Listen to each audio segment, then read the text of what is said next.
How many of you have ever had somebody ask you a question, and as you're responding and then they respond and then you respond, you can tell that they're not even listening to what you have to say based off of their responses to you answering their question. It's like they don't care about what you have to say. They don't care about your response. The only thing that they care about is for you to take a breath long enough for them to start talking over you so that they can word vomit whatever they want to say out onto you. It's not about a dialogue. It's not about getting to know the truth or like having a discussion. It's just like, I want to express my opinion. Well, Proverbs 18:2 calls these people fools. It says, a fool takes no pleasure in understanding, but only in expressing his opinion. Dealing with fools is a complete waste of time because the Bible illustrates the concept of you're damned if you do, you're damned if you don't over in Proverbs 26, starting at verse 4.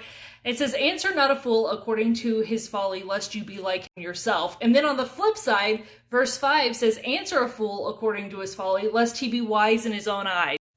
Let's check out Proverbs 26 in the New Living Translation just because it's in like more modern English. So starting at verse 4, it says, don't answer the foolish arguments of fools or you will become as foolish as they are. So it's like if you waste your time like talking to fools, like you're going to be as foolish as they are. So then verse 5 says, be sure to answer the foolish arguments of fools or they will become wise in their own estimation. Like, if you don't bother talking to fools, then they're going to think that they're smart and they got you. Oh, they really pulled one over on you because you're just such a snowflake or you're not smart. And it's just like, this is demonstrating the concept of you're damned if you do, you're damned if you don't. Not only do fools not care about learning, they're only in it to express their own opinion. And if you argue with them, you're going to be a fool yourself. But if you don't argue with them, these people are going to think like they're so smart. And it's just like a total waste of time. But it's not just that. I see 2 Timothy chapter 4 coming to pass with these foolish people. Starting at verse 3, it says, for the time is coming when people will not endure sound teaching, but having itching ears, they will accumulate for themselves teachers to suit their own passions, and they will turn away from listening to the truth and wander off into myths. As for you, always be sober-minded, endure suffering, do the work of an evangelist, and fulfill your ministry. And that is how I live my life as a teacher of the Bible here on Crack Your Bible. And it's not just 2 Timothy chapter 4, it's also 2 Peter chapter 2, 1 through 3. Because it says, but false prophets also arose among the people, just as there will be false teachers among you, who will secretly bring in destructive heresies, even denying the master who brought them, bringing upon themselves swift destruction.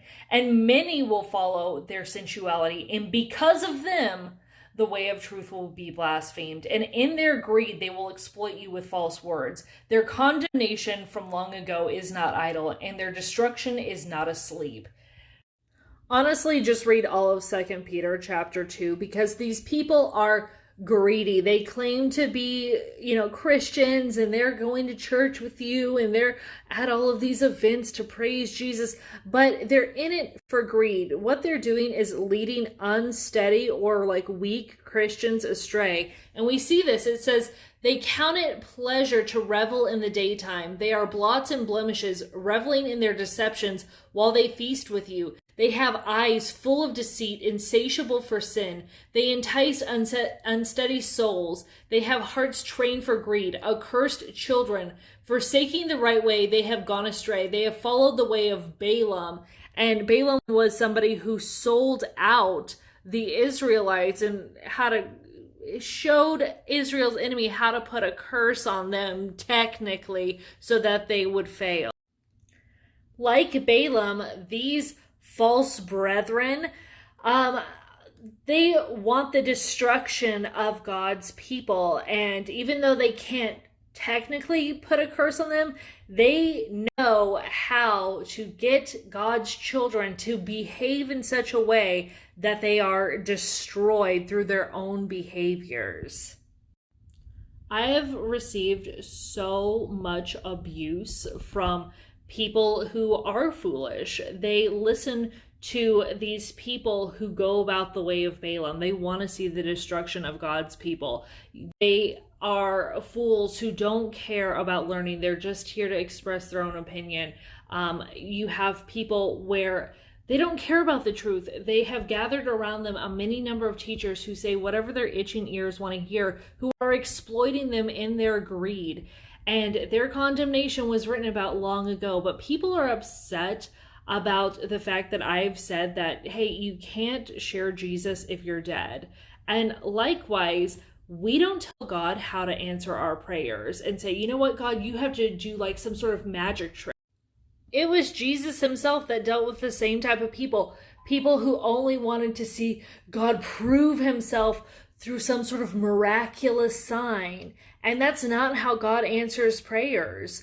99.99% of the time, God uses people to be his hands and feet to answer your prayers. But again, Jesus said it's a wicked and adulterous generation who asks for a sign over in Matthew 16. An evil and adulterous generation asks for a sign, but no sign will be given to it except the sign of Jonah. So he left them and departed. It's like the butterfly effect, where a butterfly flaps its wings and that starts off a chain of events that wouldn't have happened without this event happening long ago. And it's like the things that you need, God knew that you needed them before you even asked for them. That's why he started the production of these things that will answer your prayer by using many, many people to be his hands and feet over a generation to get to a time and place where it would be available for you to be that remedy, to be the answer to your prayers. And yet people want to reject it because, well, I want a miraculous sign. I want some sort of like parting of the Red Sea moment. When in fact, 99.999% of the time, God just simply works through people being his hands and feet and producing these things long before you even needed them. And again, I've received abuse from these types of fools, the people that don't care about learning. They're just here to express their own opinion. And you're screwed either way if you try to have a discussion with them, that they themselves are the ones that tried to start it with you.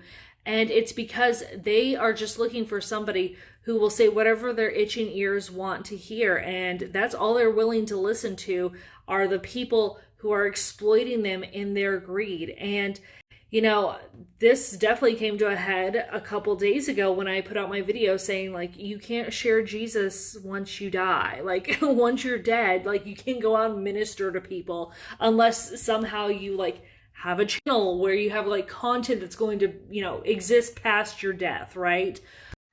I see people just repeating the same lies of people who are involved in the New Age and the occult. And, you know, they're very concerned with like body purity so that they can reach source or nirvana or, you know, this higher level of being. And there's Christians who are repeating all of this garbage. And this is really where the like anti-vax movement started. And I've received so much abuse from Christians because I believe we serve a rational God who works through scientists to defeat the schemes of the devil, because the devil is here to steal, kill, and destroy. And so often I've shared this article from Creation Ministries International, who is full of like scientists who are Christians, PhDs, biologists, all sorts of people who are very educated, but they're also Christian.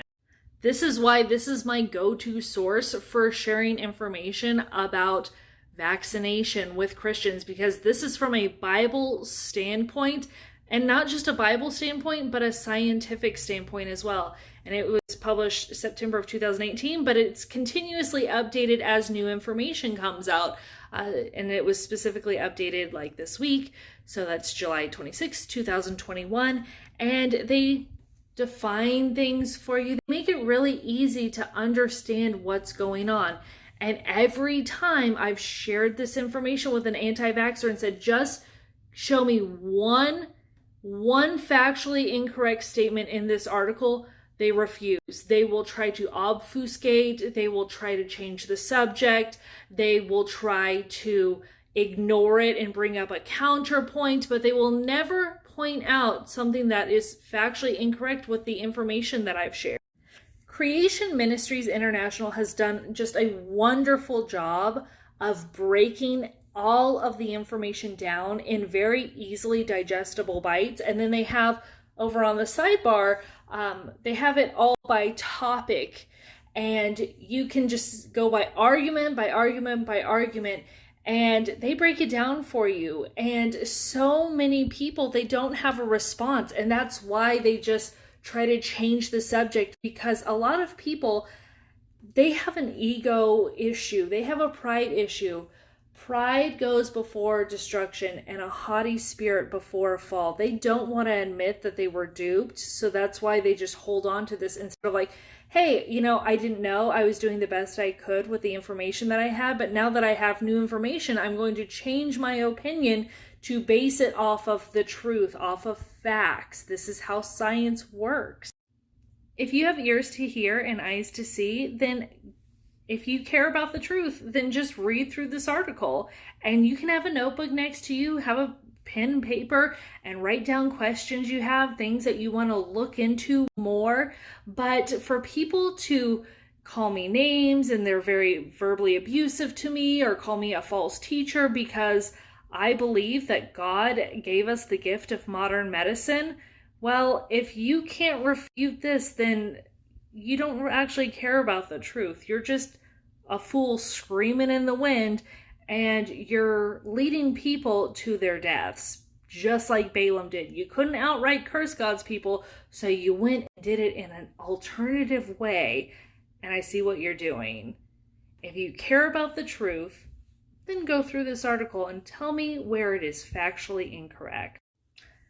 Creation Ministries International has really done an exhaustive job about this. They even talk about everybody's favorite scapegoat down there, about how he wants to reduce the population. Like, they talk about all of these things.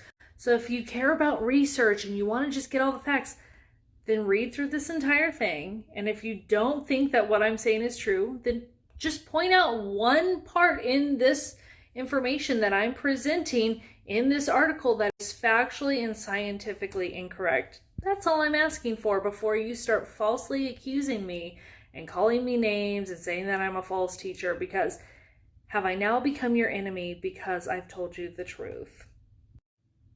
No, really, Galatians 4:16 asks that. Have I now become your enemy by telling you the truth? So, if you care about truth and you care about not bearing false witness, then I suggest you read through that entire Creation Ministries International article, and before you call me names, before you bear false witness, tell me where it's wrong. So anyway, that's what I wanted to share with you. I hope you will like, subscribe, and share.